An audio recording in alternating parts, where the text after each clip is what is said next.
வணக்கம். தமிழா Divya TNPSC 2025 group 4 தேர்விற்காக ஜிகே டெஸ்ட் சீரீஸ் இந்திய தேசிய இயக்கத்தில் 11th ஹிஸ்டரியில் நவீனத்தை நோக்கி மொத்தம் 100 வினாக்கள். வீடியோ லைக் பண்ணிட்டு பாருங்கள், அப்போ தான் நிறைய பேருக்கு ரெக்கமெண்ட் ஆகும்.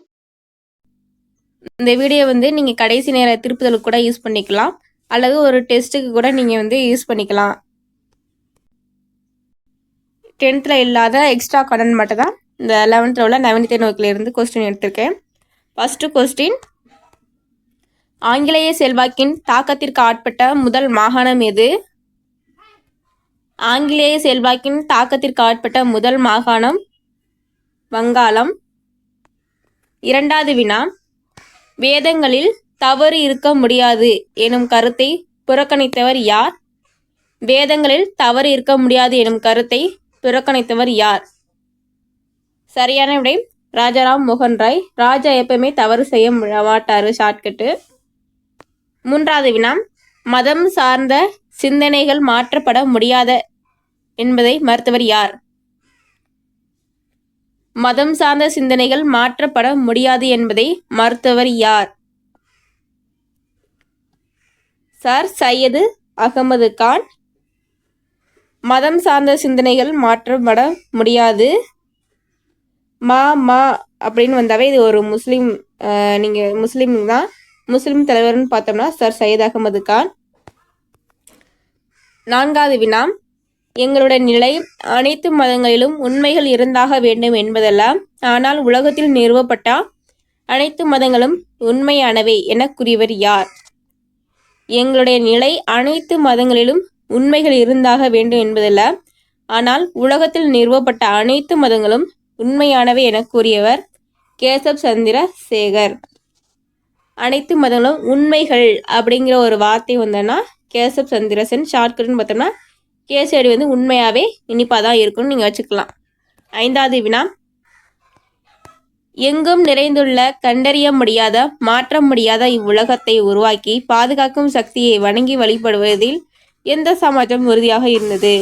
எங்கும் நிறைந்துள்ள கண்டறிய முடியாத மாற்ற முடியாத இவ்வுலகத்தை உருவாக்கி பாதுகாக்கும் சக்தியை வணங்கி வழிபடுவதில் எந்த சமாஜம் உறுதியாக இருந்ததுன்னா பிரம்ம சமாஜம். ஷார்ட்கட் என்னன்னா, பிரம்மர் எங்குமே நிறைந்திருப்பாரு, கண்டறியவும் முடியாது, அவரை மாற்ற முடியாது. ஆறாவது வினா, ஆங்கிலேய கிழக்கிந்திய கம்பெனியில் பணியாற்றி ஓய்வு பெற்றவர் யாருன்னா இந்த 4 பேர்ல ராஜாராம் மோகன் ராய். ராஜாவே ஆங்கிலேய கிழக்கிந்திய கம்பெனியில் வேலை பார்த்துருக்காருன்னு ஷார்ட்கட்டாக வச்சுக்காங்க. ஏழாவது வினா, எந்த ஆண்டு கைம்பெண்களை உயிரோடு எரிக்கும் பழக்கத்தை ஆதரிப்போருக்கும் எதிர்ப்போருக்கும் இடையே நடைபெற்ற விவாதம் என தலைப்பிடப்பட்ட கட்டுரையை எழுதினார்? ராஜாராம் மோகன் ராய் தான் இதை எழுதியிருப்பாரு.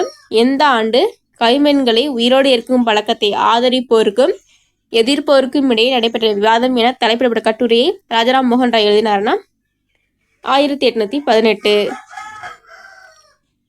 பெண்களுக்கு கல்யாண வயசு எப்படின்னா 18 கைம்பெண்கள். இதை ஷார்ட்கட்டாக வச்சுக்கோங்க. எட்டாவது வினா, எந்த மதமும் கைம்பெண்களை உயிரோடு இருப்பதை ஏற்றுக்கொள்ளவில்லை என்பதை புனித நூல்களை சுட்டிக்காட்டி நிரூபித்தவர் யார்? எந்த மதமும் கைம்பெண்களை உயிரோடு எரிப்பதை ஏற்றுக்கொள்ளவில்லை என்பதை புனித நூல்களை சுட்டிக்காட்டி நிரூபித்தவர் யாருன்னா ராஜாராம் மோகன் ராய். ஒரு ராஜா எப்படி இருக்கணுமோ அந்த மாதிரி இருக்கிறாரு. ஷார்ட்கட் 9வது வினா, பிரெஞ்சு புரட்சியின் கோட்பாடுகளால் ஈர்க்கப்பட்ட ஐரோப்பியா சென்றவர் யாருன்னா பிரெஞ்சு புரட்சியின் கோட்பாடுகளால் ஈர்க்கப்பட்ட ஐரோப்பியா சென்றவர் ராஜாராம் மோகன் ராய். ராஜாவுக்கு பிரெஞ்சுனாவே ஃப்ரைட் ரைஸ்னு வச்சுக்காங்க. ராஜாவுக்கு ஃப்ரைட் ரைஸ் ரொம்ப பிடிக்கும், பிரெஞ்சு ரைஸு. 10வது வினா, ராஜாராம் மோகன் ராய் எந்த நகரில் இறந்தார்? பிரிஸ்டலில் இறந்துருப்பாரு. ராஜா ஒரு பிரிஸ்கா இருப்பார், அதான் ஷார்ட்கட்டு.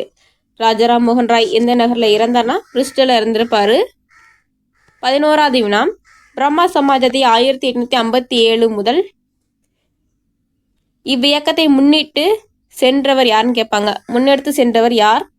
பிரம்மா சமாஜை 1857 முதல் இவ்வியக்கத்தை முன்னிட்டு எடுத்து சென்றவர் யாருன்னா கேசப் சந்திர சேகர். 1857 முதல் பிரம்ம சமாஜத்தை யார் எடுத்து நடத்திருப்பாருன்னா கேசப் சந்திர கேசரி நமக்கு அதிகமாக சாப்பிட்டா 7 தான் வரும். 1857 ஷார்ட்கட்டு.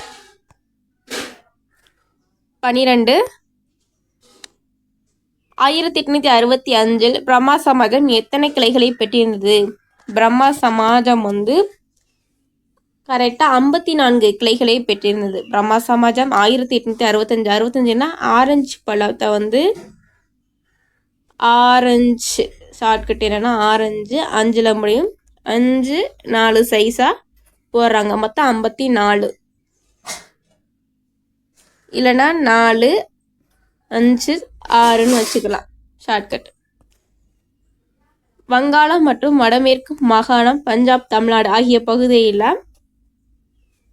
பிரம்ம சமாஜத்தோட கிளைகள் இருந்தது எவ்வளோன்னு கேட்குறாங்க. வங்காளத்தில் ரவுண்டாக 50 கிளைகள் இருந்துச்சு. வடமேற்கு மாகாணத்தில் 2 கிளைகள் இருந்துச்சு பிரம்ம சமாஜத்தோட கிளைகள். பஞ்சாப்லேருந்து தமிழ்நாடு தலா 1, மொத்தம் 54 கிளைகள் இருந்துச்சு. 13வது வினா, இந்திய பிரம்ம சமாஜம் யாருடைய தலைமையில் இயங்கியது?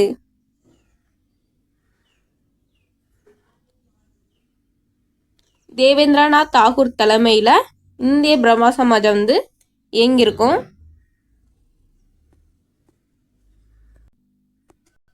சதாரண் பிரம்ம சமாஜம் யாரோட தலைமையில் இயங்கியதுன்னா கேசப் சந்திரசேகர் தலைமையில் இயங்கியிருக்கும். 11th ஒரு மாதிரியாக இருக்கும், 10th ஒரு மாதிரியாக இருக்கும். 10th குரூப் 4 எக்ஸாம்ங்கிறதுனால அது 10th என்ன கொடுத்துருக்காங்களோ அந்த மாதிரி ஆன்சர் பண்ணுங்கள். அதே டிகிரி ஸ்டாண்டர்ட்னா அதுக்கேற்ற மாதிரி ஆன்சர் பண்ணுங்கள்.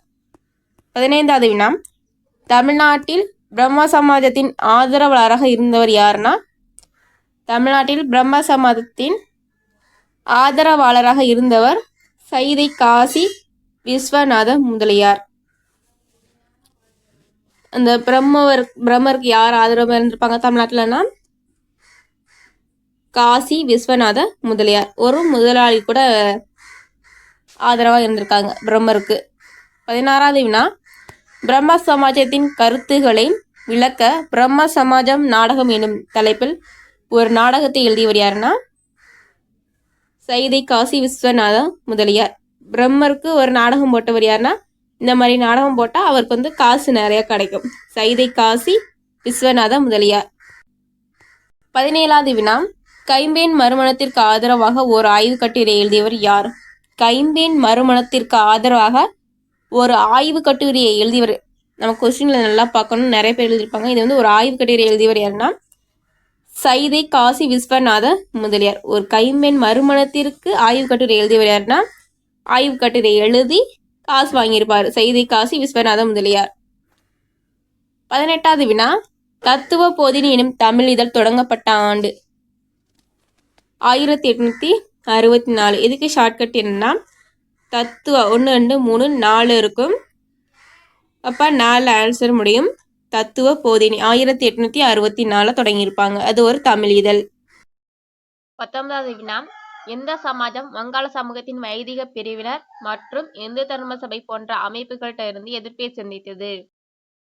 எந்த சமாஜம் வங்காள சமூகத்தின் வைதிக பிரிவினர் மற்றும் இந்து தர்ம சபை போன்ற அமைப்புகளிடமிருந்து எதிர்ப்பை சந்தித்ததுன்னா பிரம்ம சமாஜம் தான்.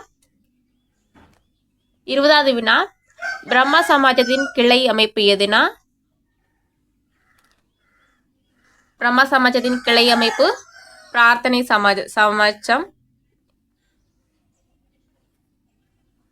பிரம்ம சமாஜத்தின் கிளை அமைப்பு எதுனா பிரார்த்தனை சமாஜம். பிரம்மருக்கு பிரார்த்தனை செய்யணும்.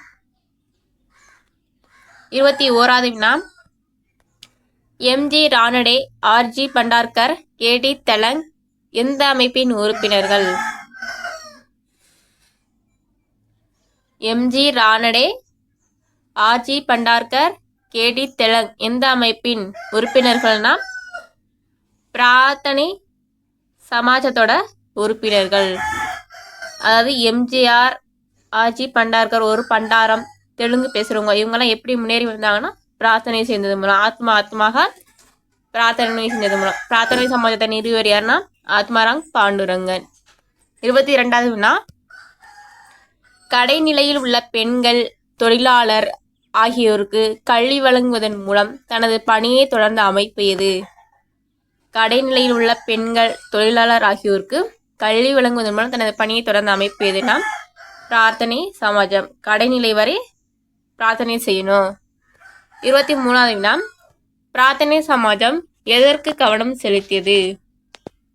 பிரார்த்தனை சமாஜம் சமபந்தி விருந்து, சாதி மறுப்பு திருமணம், விதவை மரணம் அனைத்துக்கும் கவனம் செலுத்தியதுன்னு சொல்லியிருக்காங்க. பிரார்த்தனை செய்யணும்னா சமமாக உட்காந்து செய்யணும். அதே திருமணனாலும் சாதி மறுப்பு திருமணனாலும் சமமாக உட்காந்து தான் செய்வாங்க. 24வது வினா, தேசிய சமூக மாநாடு யாருடைய முயற்சியால் உருவாக்கப்பட்டதுன்னா எம்ஜி ரானடே. இதுக்கு ஷார்ட்கட் என்னன்னா, இப்போ மாநாடெல்லாம் எம்ஜிஆர் தானே ஸ்டார்ட் பண்ணுவாங்க. அப்போ எம்ஜி ரானடே தேசிய சமூக மாநாடு உருவாக்கப்பட்டது. 25வது வினா, எந்த இயக்கம் மேற்கிந்திய பகுதியில் சமூக சீர்திருத்தத்தின் செயலூக்க மையமானதுன்னா பிரார்த்தனை சமாஜம்னா. எந்த இயக்கம் மேற்கிந்திய பகுதியில் சமூக சீர்திருத்தத்தின் செயலூக்க மிக்க மையமானதுன்னா பிரார்த்தனை சமாஜம். 26வது வினா, தக்கான கல்விக் கழகம் எனும் புகழ்பெற்ற அமைப்பை தீவிரமாக முன்னெடுத்து சென்றவர் யாருன்னா எம்ஜி ரானடே. எம்ஜிஆர்னு படிங்க. இது மாதிரி கல்விக்கெல்லாம் நிறைய சட்டங்கள் கொண்டு வந்திருக்காங்க. தக்கான கல்விக் கழகம் எனும் புகழ்பெற்ற அமைப்பை தீவிரமாக முன்னெடுத்து சென்றவர் யாருன்னா எம்ஜி ரானடே. 27வது வினா, நாட்டுக்கு தன்னலமற்ற சேவை செய்வதற்கு எத்தகைய கல்வி அவசியமோ அக்கல்வியை இளைஞர்களுக்கு வழங்குவதை எந்த அமைப்பு நோக்கமாக கொண்டதுன்னா தக்கான கல்வி கழகம். கல்வின்னு வந்துட்டுனா தக்கான கல்வி கழகம் தான் அந்த மாதிரி செய்யும். பிரம்ம சமாஜம் பிரார்த்தனை சமாஜமும் அதிகாரிக்கும் அது மாதிரி பண்ணாது. நாட்டுக்கு தன்னலமற்ற சேவை செய்வதற்கு எத்தகைய கல்வி அவசியமோ அக்கல்வியை இளைஞர்களுக்கு வழங்குவதை நோக்கமாக கொண்டது தக்கான கல்வி கழகம். 28வது வினா, தக்கான கல்விக் கழகத்திற்கு ரானடே இறந்த பிறகு யார் தலைமை பொறுப்பேற்றார்னா தக்கான கல்விக் கழகத்திற்கு ரானடே இறந்த பிறகு தலைமை பொறுப்பேற்றவர் யாருன்னா சந்தவர்கர் தான் தலைமையேற்றிருப்பாரு. ஒருத்தர் இருந்த பிறகு யார் வருவாங்கன்னா அவங்களோட வர்க்கம் தானே வரும். அப்போ சந்தவர்கர். 29வது வினா, தயானந்த சரஸ்வதி எந்த பகுதியை சேர்ந்தவர்னா தயானந்த சரஸ்வதி எந்த பகுதியை சேர்ந்தவர், அதாவது அவருடைய பிறப்பிடம்னு பார்த்தோம்னா குஜராத்தில் பிறந்திருப்பாரு. தயானந்த சரஸ்வதி எத்தனை ஆண்டுகள் இந்தியா முழுவதும் சுற்றி அலைந்தார்னா 17. அதாவது 7னா 7.5, அவர் 7.5 முழுவதும் சுற்றி திரிஞ்சிருக்காரு. தயானந்த சரஸ்வதி எத்தனை ஆண்டுகள் இந்தியா முழுவதும் சுற்றி அலைந்தார்னா 17 ஆண்டுகள்.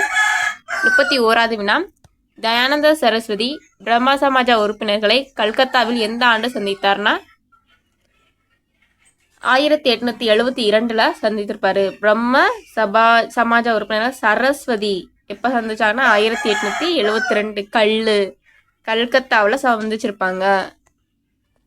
32வது வினா, எந்த ஆண்டு பல ஊர்களுக்கு சென்று தனது கருத்துக்களை போதித்தார்னா 1863 பல ஊர்களுக்கு போய் தயானந்த சரஸ்வதி தனது கருத்துக்களை போதித்திருப்பாரு. 33வது வினா, தயானந்த சரஸ்வதி எந்த ஆண்டு சத்யார்த்த பிரகாஷ் எனும் நூலை வெளியிட்டார்னா தயானந்த சரஸ்வதி எந்த ஆண்டு சத்யார்த்த பிரகாஷ் எனும் நூலை வெளியிட்டார்னா 1875. ஆரிய சமாஜத்தை ஸ்டார்ட் பண்ணப்பயே அவருடைய நூலான சத்யார்த்த பிரகாஷ் என்னும் நூலையும் வெளியிட்டிருப்பாரு. 34வது வினா, தயானந்த சரஸ்வதி எந்த மொழியில் சிறந்த புலமை பெற்றிருந்தனா சரஸ்வதினாவே சமஸ்கிருதம். தயானந்த சரஸ்வதி சமஸ்கிருதத்தில் சிறந்த புலமை பெற்றிருந்தாரு. 35வது வினா, வேதங்களை அடிப்படையாக கொண்டு சமூகத்தை வடிவமைக்க விரும்பிய அதே சமயம் பிராணங்களை புறக்கணித்தவர் யார் அப்படின்னா வேதனும் வந்துட்டாவே தயானந்த சரஸ்வதி தான். 36வது வினா, தயானந்த சரஸ்வதி எந்த பகுதியில் செல்வாக்கு பெற்று திகழ்ந்தார்னா பஞ்சாப் பகுதியில் செல்வாக்கு பெற்று திகழ்ந்திருப்பாரு. 37வது வினா, எந்த பகுதியில் இருந்த கத்திரி எனப்படும் வணிக சமயம் காலனிய காலத்தில் மகாத்தான வளர்ச்சியை பெற்றிருந்ததுன்னா பஞ்சாப் பகுதியில் இருந்தது தான் அந்த கத்திரிங்கிற சமூகம். இது ஒரு வணிக சமூகம். இது காலனிய காலத்தில் மகாத்தான வளர்ச்சியை பெற்றிருந்தது. 38வது வினா, எந்த இயக்கம் அகமதியா இயக்கத்தின் எதிர்ப்புகளை சந்தித்ததுன்னா ஆரிய சமாஜம். ஆரிய சமாஜம் தான் அகமதியா இயக்கத்தோட எதிர்ப்புகளை சந்தித்தது. ஆரியோட மனசுனா அகம். ஆரியோட மனசு அகம். ஆரியா இல்லைன்னா அக. 39வது வினா, ராமகிருஷ்ணன் மிஷன் எந்த ஆண்டு நிறுவப்பட்டதுன்னா 1897 நிறுவியிருப்பாங்க.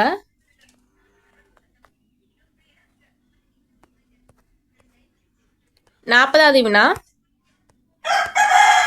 யாரை பொறுத்த அளவில் அனைத்து மத கருத்துக்களும் ஒரே இலக்கை சென்றடையும் பல்வேறு பாதைகள் என்பதாகும்னா ராமகிருஷ்ண பரமஹம்சரை பொறுத்த அளவுல அனைத்து மத கருத்துகளும் ஒரே இலக்கை சென்றடையும் பல்வேறு பாதைகள். பரமஹம்சருக்கு பல்வேறு பாதைகள் இருக்கும். 41வது வினா, கூற்று 1, ராமகிருஷ்ண பரமஹம்சர் தன் கருத்துக்களை கதைகள் மற்றும் வியக்கத்தக்க உவமைகள் மூலமாக விளக்கினார். சரி. கூற்று 2, அவர் மேல் வியப்புற்ற ஒருவர் இவை அனைத்தும் ராமகிருஷ்ண கதாமிர்தா எனும் தலைப்பில் தொகுத்துள்ளார். கூற்று 1, 2 சரி. 42வது வினா, எந்த இயக்கம் பள்ளிகள், மருத்துவமனைகள், ஆதரவற்றோருக்கான இல்லங்கள் ஆகியவற்றையும் நிறுவியதுனா அது ராமகிருஷ்ண மிஷன் தான். பள்ளி, மருத்துவமனை, ஆதரவற்றோருக்கான இல்லங்கள் ஆகியவற்றையும் நிறுவியது. 43வது வினா, கூற்று 1, சுவாமி விவேகானந்தர் இளமை, தைரியம் ஆகியவற்றின் மறுவடிவம் ஆவார். சரி. இவர் நவீன இந்தியாவோட விடுவெளின்னு குறிப்பிடுறாங்க. கூற்று 2 சரி.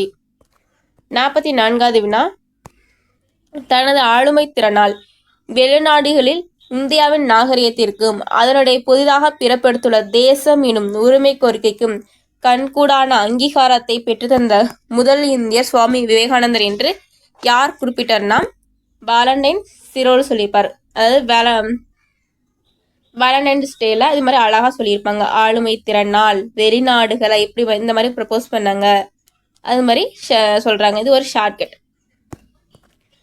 45வது வினா,